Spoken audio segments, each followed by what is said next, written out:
This show is brought to you by Safety FM.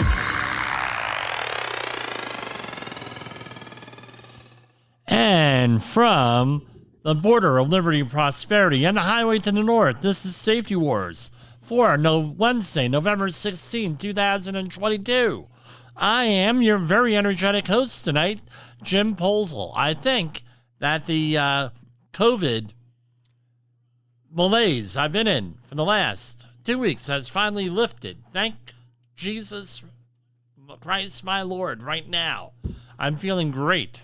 So, we're going to start a little bit different here. I had a weird experience today. Hopefully the first of many weird experiences like this. Anyway,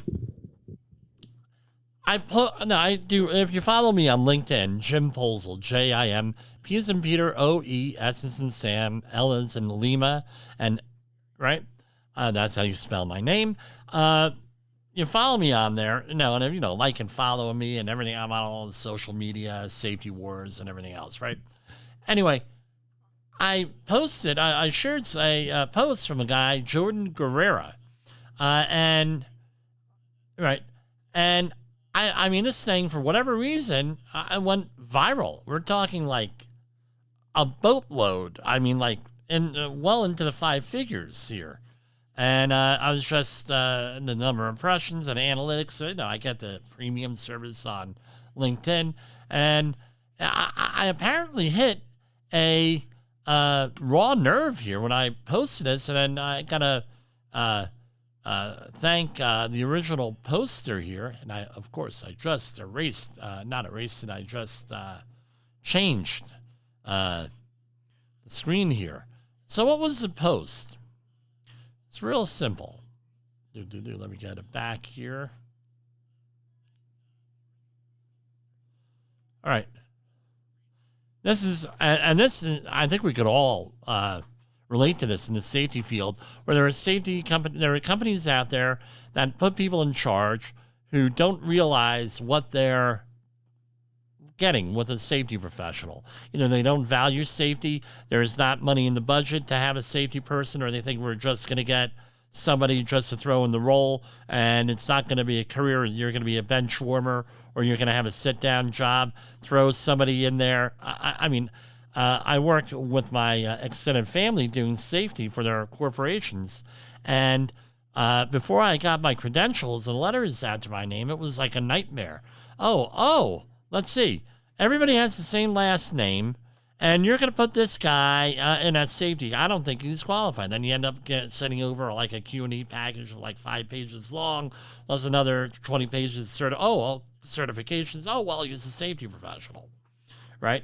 But this is what happens, right? Here it is. Dear employers, please stop asking for bachelor's and master's degrees if you're only offering $15 an hour. Sincerely, everyone. And often the people who are in charge of putting in these ads, they don't know what safety is. They don't know what a certified safety professional or a certified industrial hygienist is or anything else. And then you get these things. So anyway, we had this local, this is about a year ago. This is, again, it's not Safety Wars without stories. So this is about a year ago. There's an ad in an online platform, something that that you've all heard of, and probably something that we've all used, and it's for an OSHA outreach trainer, right?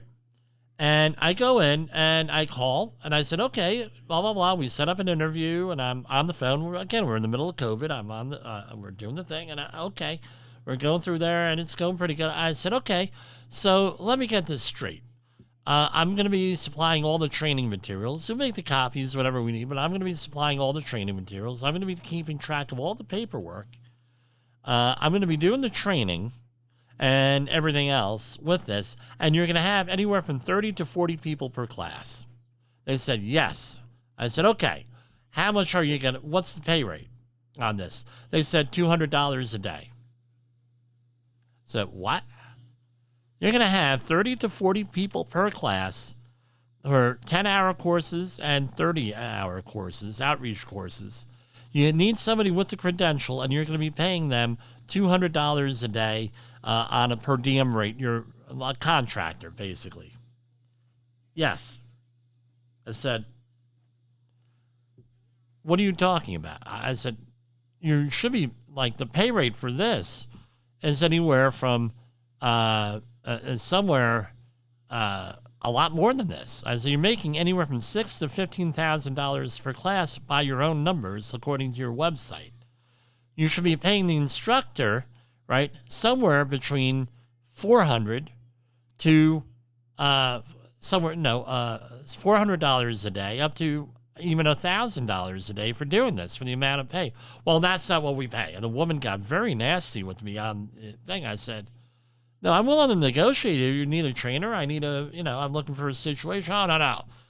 We don't pay that much. We're only paying $200 for a day, $400 for a 10-hour course. And I said, you have 30 or 40 people in there.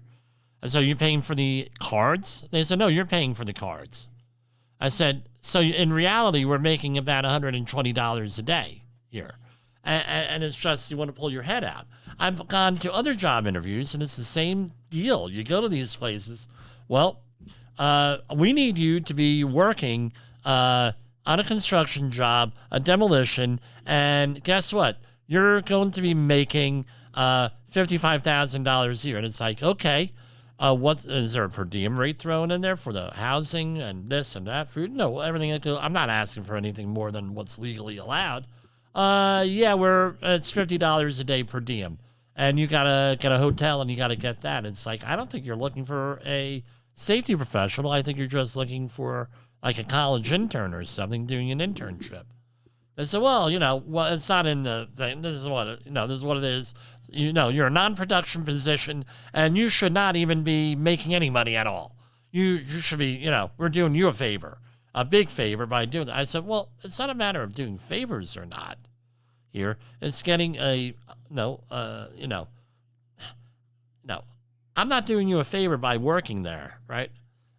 The other thing is I'm more happy to get a job, right? And I'm happy to be working, but we have to have the old John Wayne adage here, right? You want an honest day's work for an honest day's pay. So you're paying salaried, you're expecting me to work 60 or 70 hours a week, and you're only giving $50 a day per diem, and you're not paying overtime, and there is no anything else thrown in there, like a reimbursement thing, anything, a deal, right? Yeah, but we're giving you health insurance, and you find out it's like the bottom of the bronze plan for healthcare, and it's like, who are you looking for? And then, 6 months later, you find out that they had a fatality on the job, and, you don't take the job. So this is very frustrating because there's a lot of people out there that are willing to work for this low amount of money here. And as I got lectured, I'm not going to say by who, I don't charge enough money. I wasn't charging enough money for a long time. And this is one of the challenges if you're a third-party consultant. But if you're an employee, really, there are resources where you could judge what the appropriate thing, what everybody else is making in the industry with that. Now, if you're an employer, guess what? You're often going to get what you pay for, right? If you're not going to pay a lot of money, you're not going to get a lot of experience. You're not, I'm not saying paying everybody $150 grand, $200 grand a year, but a fair wage, whatever that is, whatever your job duties are, the experience, your education, what you could bring. And remember, a lot of safety positions don't even require a formal education. They do require hands-on stuff. So, what does it all come down to is this. Price yourself appropriately. Get an honest day's pay for an honest day's work. If you're an employer and you're in charge of hiring someone, you may want to go and look in the industry publications there from, for example, the ASSP has their publication. They just did a salary survey lately and recently, and published what those were. And the other thing is this: if you're going to be in like places like New York City, they now have a law that says that you have to disclose all this stuff when you put up the advertise for the job. And everybody, and a lot of other states are out there, they're requiring everybody to know everybody's everyone's pay, because companies often play shenanigans here with things. I know probably a good policy with get with your human resources person or a human resources person to try to justify why you're paying people what you're paying them. Because I've known of consultants, small ones like me, that go out there and employees talk. They're always going to talk. And, well, we're doing the same job, but you're paying this person $3 more an hour than me. Well, that person's has more experience, is managing the job, is doing this, is doing that, blah, blah, blah, which you're not doing. More responsibilities, more pay, and you have to justify that. And you don't want to be on the receiving end of a State Department of Labor audit on what you're paying people, right? It's not a good thing.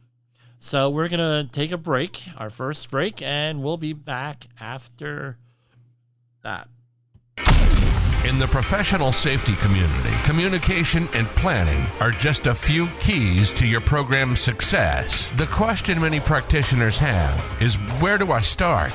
Dr. Jay Allen, the creator of the Safety FM platform and host of the Rated R Safety Show, has built a global foundation to help you along the way. Go to safetyfm.com and listen to some of the industry's best and most involved professionals, including Blaine Hoffman with the Safety Pro, Sam Goodman with the Hop Nerd, Sheldon Primus with the Safety Consultant, Jim Pozell with Safety Wars, Emily Elrod with Unapologetically Bold, and many others. As individuals, we can do great things, but as a team, we become amazing. Dial into safetyfm.com today and surround yourself with a powerful force of knowledge and support.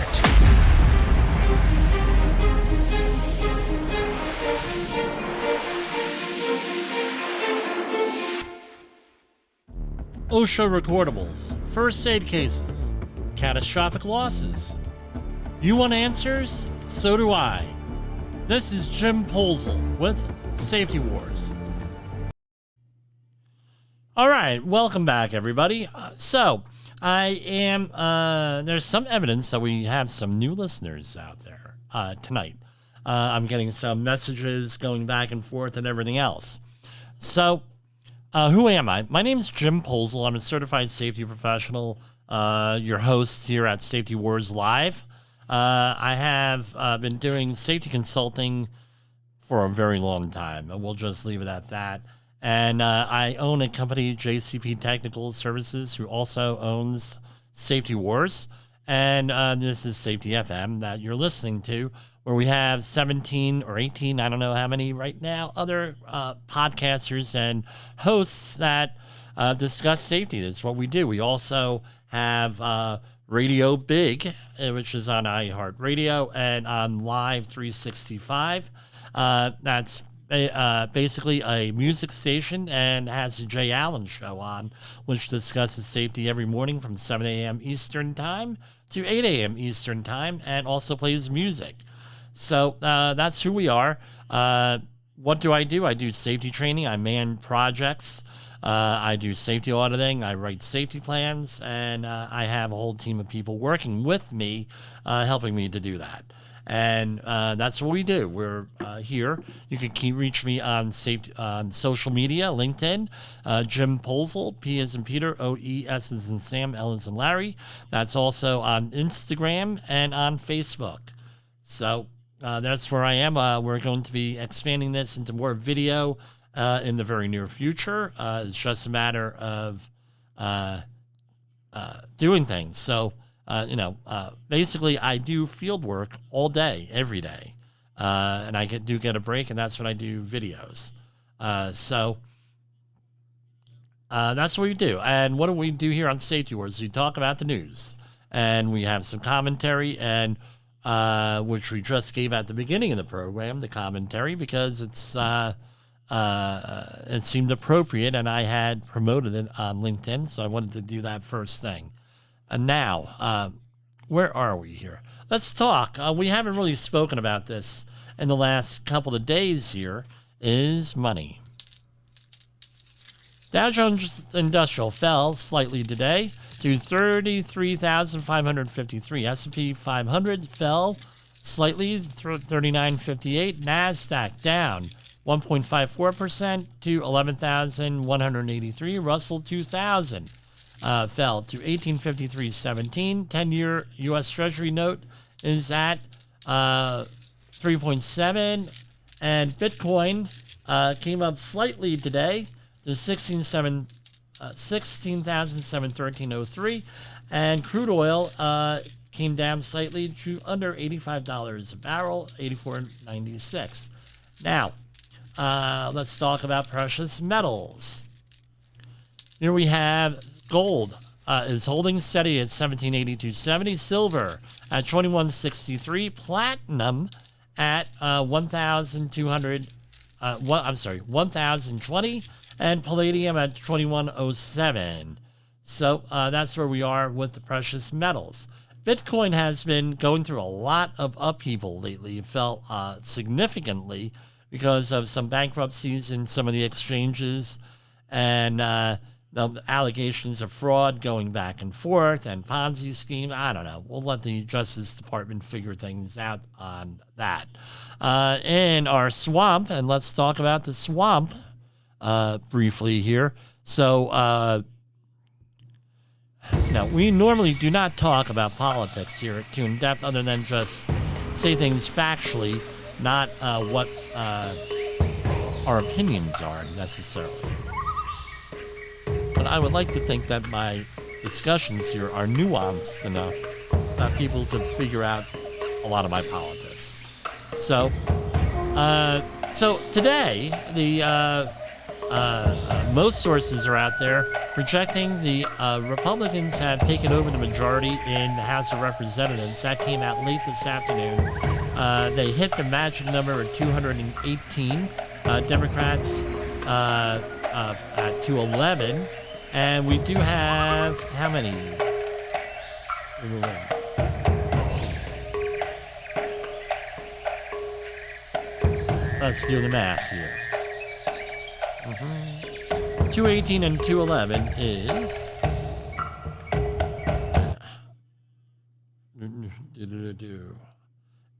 It's 429. I did not use a calculator. So we still have... That's 429. So there are 435. So we have 6 races that are still being decided right now in the House. In the Senate, we have a 50-49 lead with this with the Democrats taking control of the Senate there, with 1 seat left to be decided in Georgia. That has ranked balloting.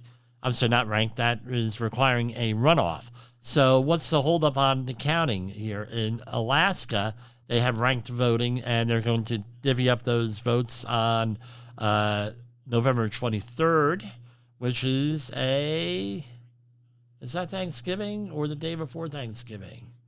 Day before Thanksgiving. It's on a Wednesday. And if you didn't know, that Thanksgiving is on a Thursday again this year. Going back into some of the other news out there. This is I cover all these safety-related stories, but now you just want to shake your head with some of this stuff, right? Wrong way driver hits Los Angeles sheriff's recruits, injuring 25. 5 people are in critical condition, and the 22-year-old driver is being detained right now, and this was in L.A. So apparently they were out with the sheriff department, the recruits, doing a morning run. Someone drove down the wrong way on a one-way street, allegedly, and then ran into a light pole. Now the car is totaled. I really don't know. The guy apparently was not drunk. He passed a field sobriety test, and the crash is under investigation. I don't know. With the way things are, you got to be very careful. So when you're looking at, very careful, especially if you're a younger driver. Now, some of the questions that we would ask, let's see what questions you would ask here. Other than the obvious driver's license and all this stuff, what I would be looking at is how experienced is the driver? Were the signs adequate on that road? Was that road set up in such a way where you could make a wrong turn and go the wrong way on here without realizing it, which appears to be the case? The vehicles was apparently going 30 miles an hour, and there are no skin marks on the road. Well, now I've been, this happened a couple of times to me on Route 287 in New Jersey, where you have people who get on the road going the wrong way, and it's like, what are you thinking? You're seeing the back of all these signs. You're not thinking, well, maybe I'm going the wrong way? I don't know.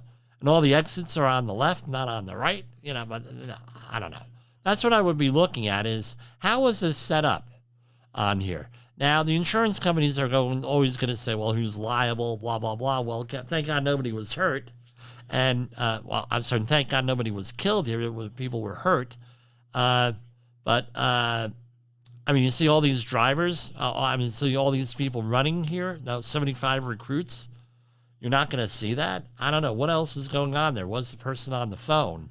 Was the person distracted? Was the person have a medical emergency? All this stuff goes in here. Now, last night we covered about the Ukraine and the missile strike. Basically, what they're saying now is that these were apparently Russian-made missiles, right?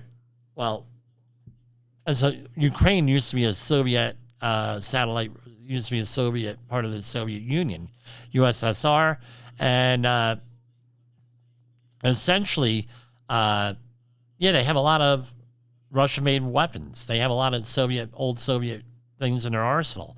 Apparently, these are anti-missile missiles, anti-aircraft missiles, something like that, and they landed in Poland, allegedly killing 2 people.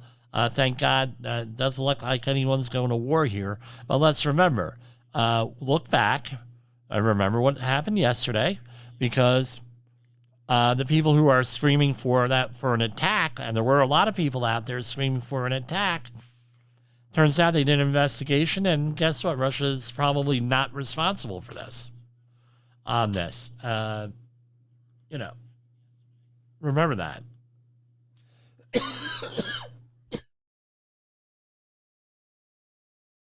Oh, apparently I still have some lingering effects from COVID. And something to drink. Every once in a while I go into a coughing fit. Ukrainian analysis identifies Western supply chain behind Iran's drones.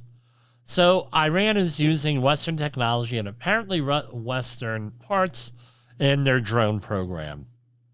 I'm shocked, right? Not. Artemis 1 mission. We talked about that. They took off last night, and they're headed to the moon. It's an unmanned mission. And what basically, in the next couple of years, we're hoping to have people back on the moon and establishing a moon base. Very exciting times. Pregnant women's exposure to cancer-causing herbicide increased more than 3-fold since 2017. The average level of this certain herbicide, and I'm not going to mention the name, in the urine of pregnant women has increased more than 3-fold since 2017. And the year widespread planting of these specific GMO crops, right, began. So let's see if we have some type of, this from the Heartland Health Research Alliance, right? Both the herbicides were classified as possible carcinogens and are known to increase the risk of reproductive problems and adverse birth outcomes. So this is coming out of Canada, the Centre de Toxicologie de Quebec, and included the study of 700 urine samples.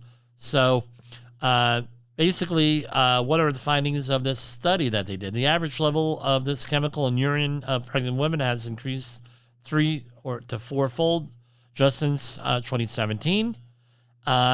There's increasing reliance on these herbicides, and however, there is some good news, is that some other herbicides have been the use has fallen, and there's for the other herbicides because they're being substituted with this one. So, what's the idea? Herbicides are showing up in urine, right? I don't know what the long-term effects are, but it's something you need to look into. Probably something not look into, but keep track of. Here's another one. Global oil inventories hit the lowest since 2004. So, where is this? The lowest oil inventories in developed countries since 2017 are set to combine with the upcoming EU embargo on Russian oil imports to further tighten the oil market. Okay, so what are we doing? I remember back in 1978, I was 8 years old.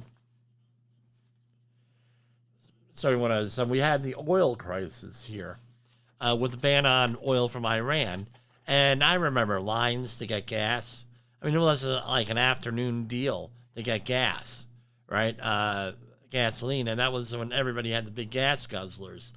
76 or 77 was the first year that there were new emissions requirements, and that was the end of the muscle car era in the United States.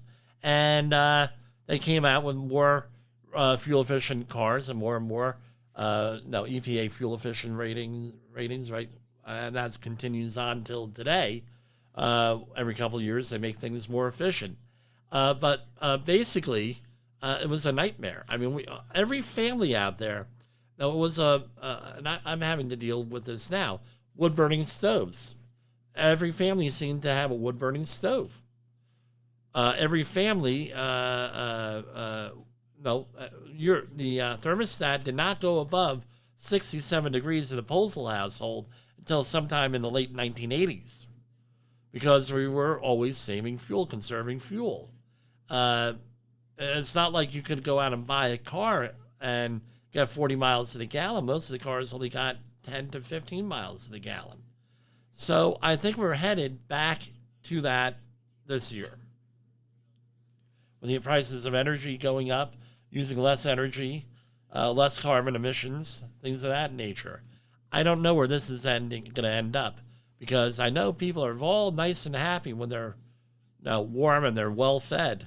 Once people start getting cold and we start to have inflationary issues, I think things are going to turn to Guvno real quick in some communities. I mean, right now we're seeing a lot of thefts galore of catalytic converters, for example. I think you're going to see the old-fashioned siphoning thing, people raiding people's garages looking for fuel, things of that nature, if these prices go up higher. Just old-fashioned theft. I mean, it's going loco out. People are getting loco. Here we have another story here.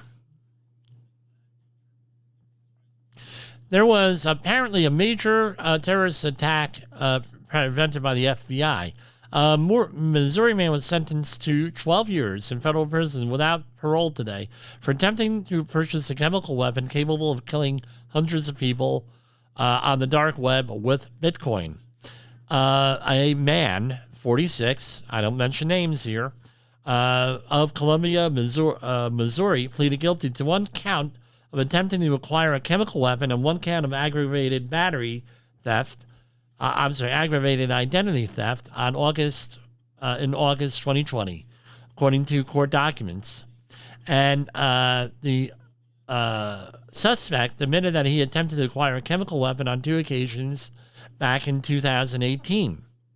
He provided a shipping address in the name of a juvenile whose identity he used without authorization, placed orders for a highly toxic chemical in amounts capable of killing many people. So they're not mentioning what chemical it is, and I wouldn't even mention what the chemical is either. So a little bit late reporting, but the person just got sentenced, which is, I guess, a good thing. But my question, was he part of a larger group?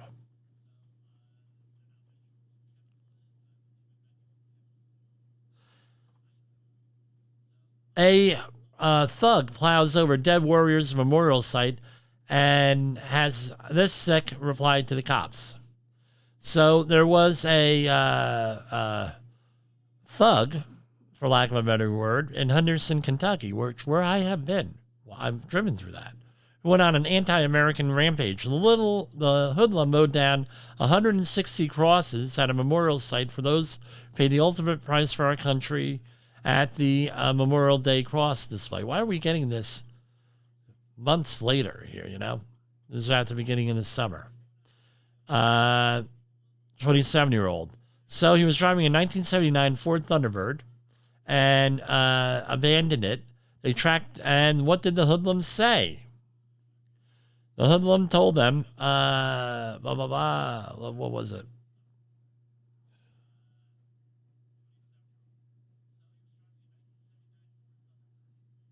So anyway, the guy got charged and the guy got convicted of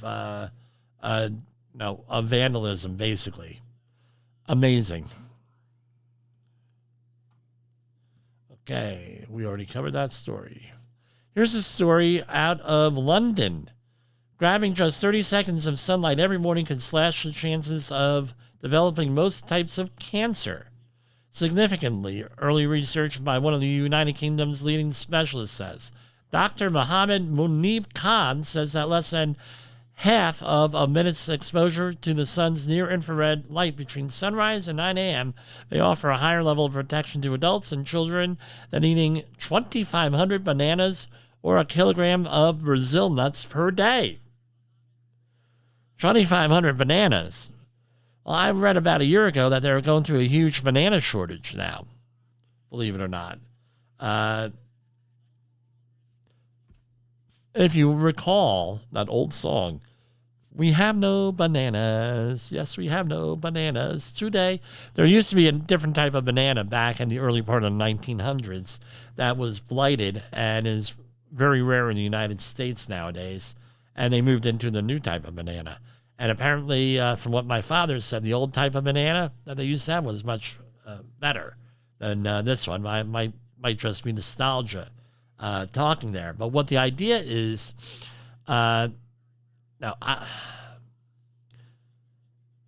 it's near infrared light is invisible to the human eye and is most effective at dawn, with its beneficial effect gradually waning through the day. Okay, well, that's something good to know. Right? We don't spend enough time outside. Here's some news from Twitter. And is this a good way of managing employees? Elon Musk gives employees 2 days to commit to hardcore Twitter or lose their jobs. So Twitter, we know, has been taken over almost 2 weeks ago by Elon Musk, and he's doing a complete revamp of corporate culture. For whatever reason, he feels that people should be working in the office, and he fired a couple of employees for mouthing off to him, one for mouthing off to him on Twitter. Not always a good idea to mouth off to your boss on Twitter. I think they were pretty innocuous comments, but what do I know? I'm not a billionaire. So,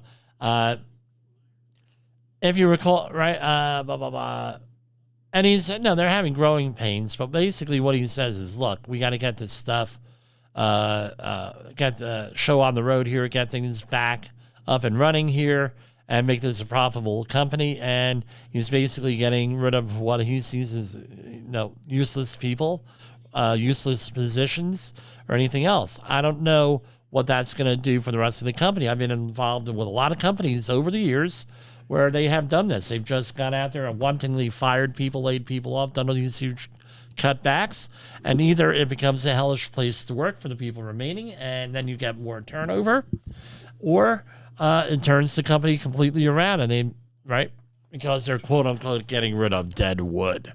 So got to be very careful who you fire and who you don't fire. He already made a couple of mistakes in the last couple of weeks, if you've been following this, because he got rid of some people that really know how the software works.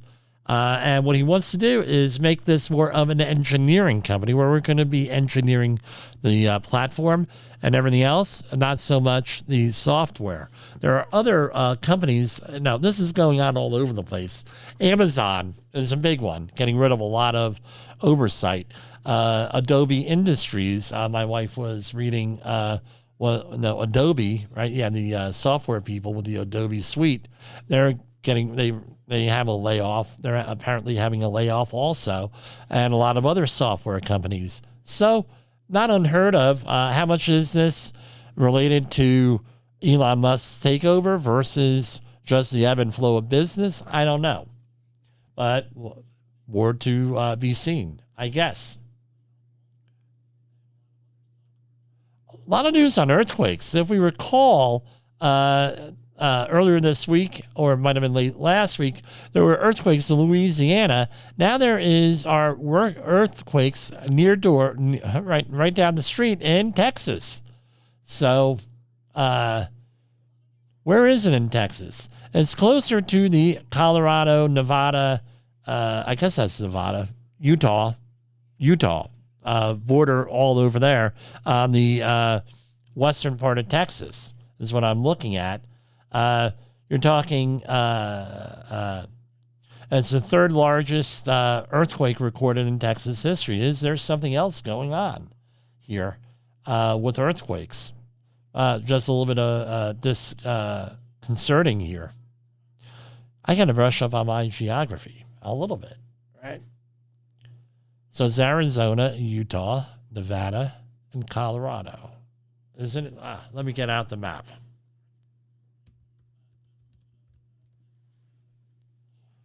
Okay, here we go. I was wrong. The Texas, immediately west of Texas, is New Mexico. We know there's going to be a big conference there, Safety Differently, in Santa Fe, New Mexico in March. You may want to look into that. I plan on going. Some good news on the fentanyl front. Scientists create a vaccine for fentanyl that stops you from getting high on the potent opioid that kills 200 Americans per day. This is from the University of Houston. It's a 3-dose shot, and it basically, this might be a game changer if this gets FDA approval with this. Basically, what it comes down to is we have 71,000 people, over some estimates are higher than that, fentanyl deaths per year in the United States. We mentioned about the demographic situation where, now these are not older people who are dying on the top of the population pyramid. This is people in the middle of the population pyramid and lower on it, which means when you start screwing around with the population pyramid, you can only expect bad things to happen demographically, because demography drives our society. And it's what it is. So this might be some of the game changer with fentanyl. Now, my question is this. Did the president who met with Xi Jinping the other day, the Chinese president, did they talk about the fentanyl crisis? Because most of the feedstock for fentanyl comes from China through Mexico. Apparently, this is what allegedly the government is saying to us.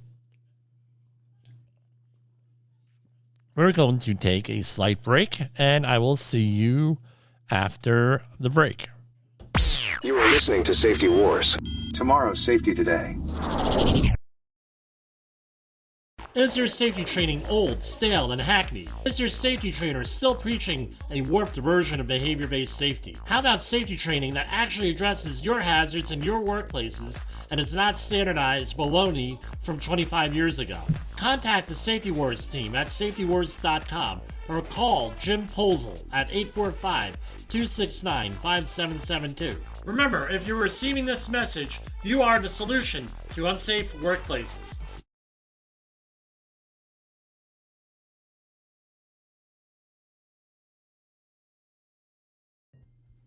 Okay, we're back. Where it's right now, I am looking up. I'm in 1903 here because I want to make sure that I get the numbers right. Okay, so earlier this week we had mentioned about a company with a proposed citation, and I'm going to remember. Let me mention this, and this is one of the few times I'm going to mention a company name here with this. All right. But I want to stress that everyone is innocent until proven guilty. This is a proposed fine, but it's not being reported as a proposed fine in the news media. It is, so this is one of the reasons why I am here. I see news reports come out, and I said, you know what? They're not telling you everything in there. This is made to manipulate people. And they're not telling you everything in here, right? And then when you go into the comments, if you're on a site where they allow comments on news stories, and you hear even more baloney on there with people who probably could use an outreach course.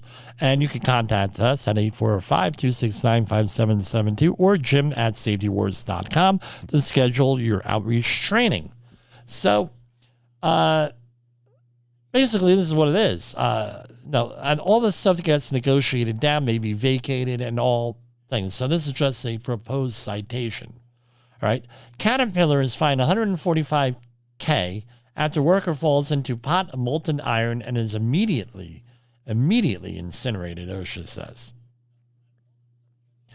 I'm going to give myself one more minute here, right? Hold on. Let me look up. So you can actually get, if you go to OSHA.gov and consider this part of our program here, they have what is called the establishment search. And what that does is, and you're able to look up an employer, assuming you have the right name, right, of the employer, and you're able to see if OSHA has paid them a visit, right? So here we go. This was issued. Hold on.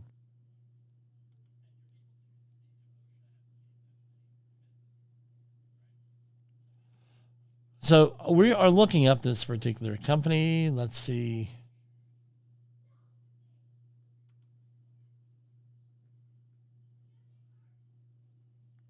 The investigation. So you go to the establishment search. I should probably have this one on video. And let us try this out. Hold on. Bear with me. OSHA.gov.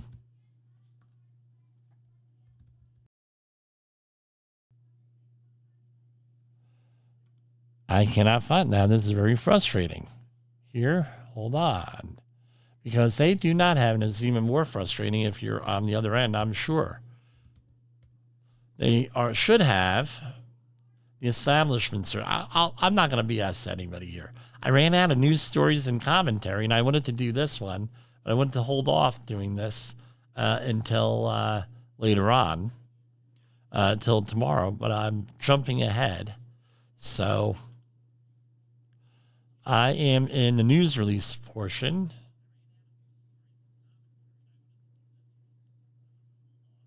Okay, this is from the 9th. I have the original citation. So, well, let's start over here. Caterpillar was fined $145K after worker falls into a pot of molten material. All right. The advantage of having an establishment search and also the OSHA website is that when you see a news story, you're able to go and actually get the real document from the government, right? What exactly happened? So it goes in here, and it would be, you read this and all of the stories, they just say, oh, well, they got a citation, blah, blah, blah, blah, blah. And then you get complaints, well, this is ridiculous. Someone died, $136,000, blah, blah, blah. And we'll go into this in a minute. So I have the original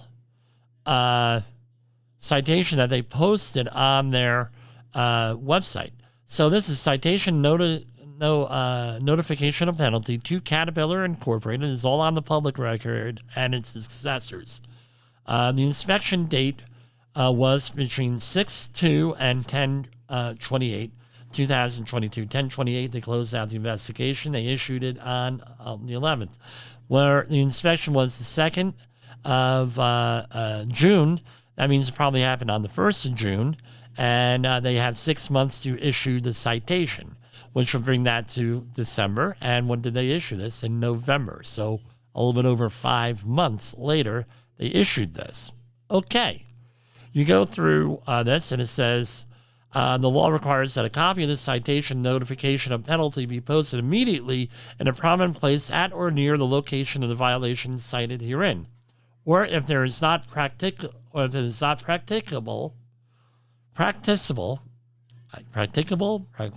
don't know how to pronounce that, because of the nature of the employee's operations, where it will be readily observable by all affected employees. So you hang it on like a bulletin board or somewhere in a public viewing place where everybody can see it.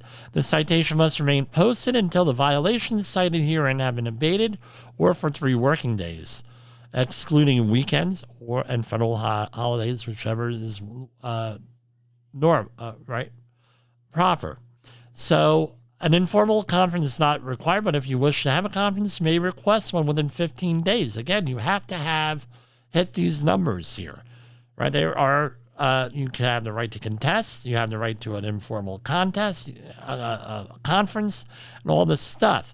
Now, what often happens is that the person handling the mail does not actually realize what they're seeing. They're seeing the Department of Labor thing. They often think it's junk mail, and what ends up happening? They end up having to go, and they end up having to throw it out, and then the company, well, tough luck. Well, we never received it. Well, guess what? We sent it out. It's often sent by certified mail.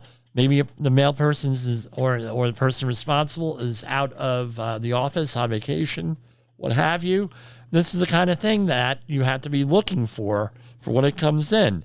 So whoever's handling the mail, if someone's going on vacation, what have you, hey, if this comes in from the DOL or from OSHA, you have to make sure that when the person in charge gets this, the attorney gets this, somebody gets this. For each violation you do not contest, you must provide a abatement certification to the area director of OSHA, issuing the citation within 10 calendar days, right? And it goes, I would suggest you get this stuff abated immediately. So, going down into what the citation is. Citation 1, item 1, type of violation, willful, serious. This is under the Walking Working Services Standard, 29 CFR 1910.28, subparagraph B, 6I, right, little I. The employer did not ensure that each employee less than 4 feet above dangerous equipment is protected from falling into or onto the dangerous equipment by a guardrail system or a travel restraint system unless the equipment is covered or guarded to eliminate the hazard. On or about May 26th through June 22nd, employees were exposed to unprotected fall hazards into Melter 1, Melter 2, and Melter 3 containing molten iron at temperatures in excess of 2,000 degrees Fahrenheit. Across 3 shifts daily at the employer's Mapleton, Illinois facility. These exposures included the following employee work activities: 1, taking temperature readings; 2, taking button samples; 3, taking thermal cups; and 4, adding alloy bags directly to the melters. The fine, $145,027.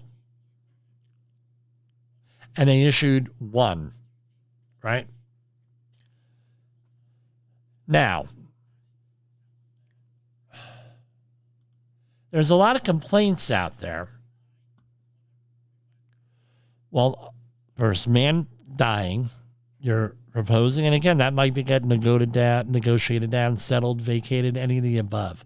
Everyone's innocent until proven guilty. But one of the most misunderstood things are OSHA citations and OSHA violations and the penalties. I'm going to be honest with you.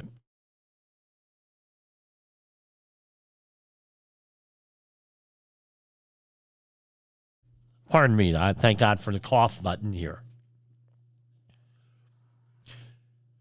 Sometimes it baffles the people who are somewhat familiar with this, what the penalties are, what the settlements are, and everything else. But every situation is different, and there are mitigating circumstances and everything else. And you may say, well, why are they doing this? I don't know why they're doing this. Why did they settle? I don't know why they settled this.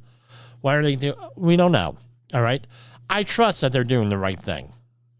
All right. They're usually doing the right thing. They're relative to people that I've dealt with. Have all been pretty fair, have all been pretty reasonable. Very rarely do you ever get somebody who's not very fair and very reasonable. All right. So there are several different. So this is what it is. The January 15th of every year, going back a number of years now, from the Obama administration, I believe it was 2015, they have adjusted the penalties upward. So for close to 50 years, the penalties, 45 years, the penalties are like $7,000 up to like $14,000, something like that. Very low penalties. And the Obama administration, agree or disagree, they decided to put them more in line. So you have several levels of violations. Number one, we're going to do this. A posting requirement violation. What's suppose you don't put up a sign, you don't put up a posting requirement of a citation, anything like that. It's the penalty is $14,000 up to $14,502. A failure to correct violation, and this is all in 29 CFR 1903, subpart 15. Failure to correct the violation, up to $14,502 per day. Other than serious. What are we talking about other than serious? Other than serious means that it's not likely to create a serious hazard, not likely to cause anything major to happen here. It's $14,502 not to exceed. A serious violation is one where it's likely you're going to get hurt. Someone's going to get hurt. It's $14,502. Then you get into the big ones. The repeated violation. So they cite you on something, and then they come back in a period of time afterwards, and guess what? You do it again, right? And it's a repeat. It's not fixed. You never repeated it. This is where the one really cheap retail establishment that's getting whacked with violations in the hundreds of thousands of dollars every quarter or so. This is their issue, is with repeated violations, where they can cover one violation in one store on one part of the country, and then they go to another store in another part of the country, same violation. Now that's a repeat violation. What Caterpillar got whacked here was with a willful violation.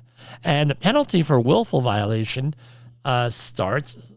hold on.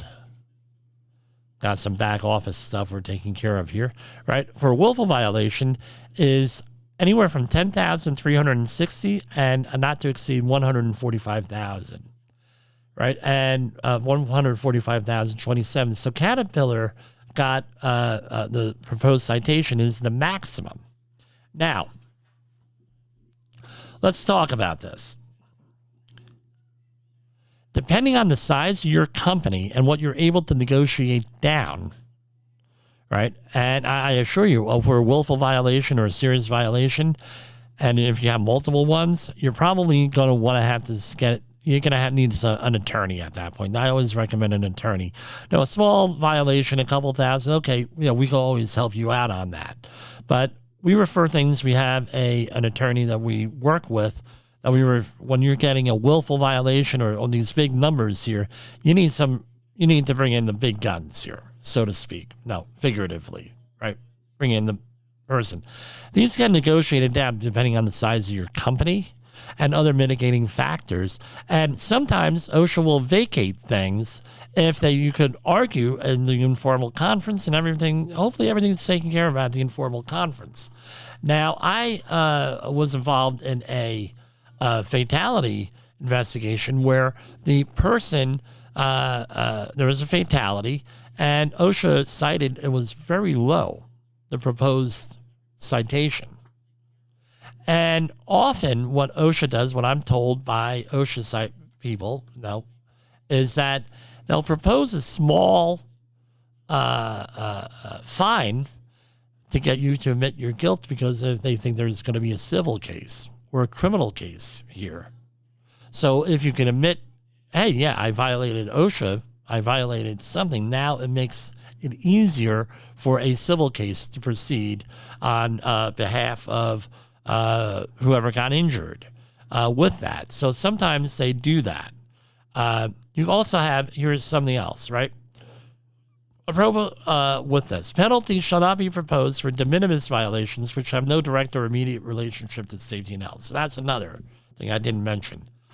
So that often happens. And there's one famous case with a amusement park where a whale had killed a trainer, allegedly, and it was a very small penalty relatively that OSHA assessed, and they fought that penalty for 10 years. Why? They didn't want to admit guilt. And they were able to delay all the other legal proceedings because they said we're under potential federal investigation, and we can't be with that, and they were able to delay the case for a couple of years. All that stuff goes in there, and everything here, and if you're a new listener, welcome. And all that stuff that we talk about here is all about fighting that ongoing safety war. For Safety Wars, this is Jim Posel. The views and opinions expressed on this podcast are those of the host and its guest and do not necessarily reflect the official policy or position of the company. Examples of analysis discussed within this podcast are only examples. They should not be utilized in the real world as the only solution available, as they are based only on very limited and dated open source information. Assumptions made within this analysis are not reflective of the position of the company. No part of this podcast may be reproduced, stored in a retrieval system, or transmitted in any form or by any means, mechanical, electronic, recording, or otherwise, without prior written permission of the creator of the podcast, Jay Allen.